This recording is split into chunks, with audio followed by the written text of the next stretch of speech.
مقصد زندگی پتہ ہی نہیں ہے کچھ لوگوں کو. پرپس آف لائف، کاز پتہ ہی نہیں. فرض کریں کچھ لوگ تو ہیں ان کو پتہ ہے. اچھا ایسا اگر ہے تو پھر کیا ذہنی کیفیت ہوگی یا کیا شکل نکلے گی؟ مقصد حیات کو پانے کا سب سے فلسفہ تو تدبر ہے، غور و خوض ہے.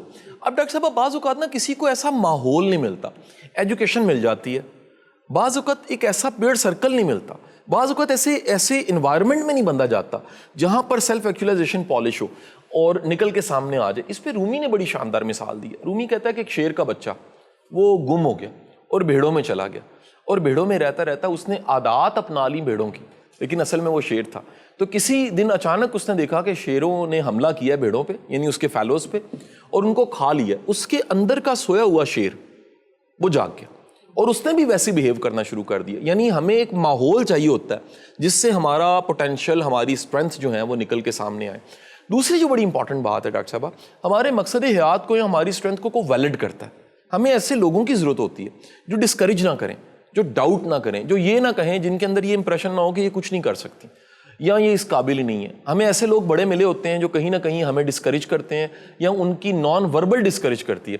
تو ویلڈ کرنے والے جو ہیں نا جی، وہ ہمیں ڈھونڈنے چاہیے جو انکریج کریں، ہمارے پوٹینشیل کو مانیں اور پھر ہم کو بڑا کام کریں. تیسری بات جو ہے نا ڈاکٹر صاحب، یہ سب سے مزے کی، اور اگر آپ کے یہ ساری یونیورسٹی کے بچے سن رہے ہیں تو ان کے ساتھ تو یہ میں بات بالخصوص کہوں گا. وہ میری بات کو جیسے سنیں گے، آپ سب سنیں گے تو آپ حیران ہوں گے یہ کیا مشورہ دے دیا. تہجد پڑھیں.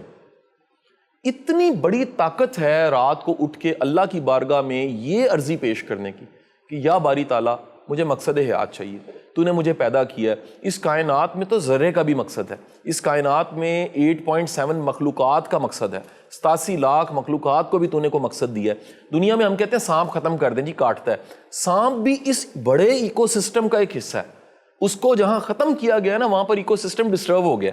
تو اگر تو نے باری تعالیٰ مجھے پیدا کیا اور مجھے میرا مقصد حیات نہیں مل رہا، تو میری اس رات میں ایک تیرے سامنے عرضی ہے، اور جس میں صرف تنہائی ہے، تو ہے اور میں ہوں، میرے درمیان اور تیرے درمیان بات ہے، اور میری عرضی صرف یہ ہے کہ مجھے میرا مقصد حیات پتہ لگ سکے.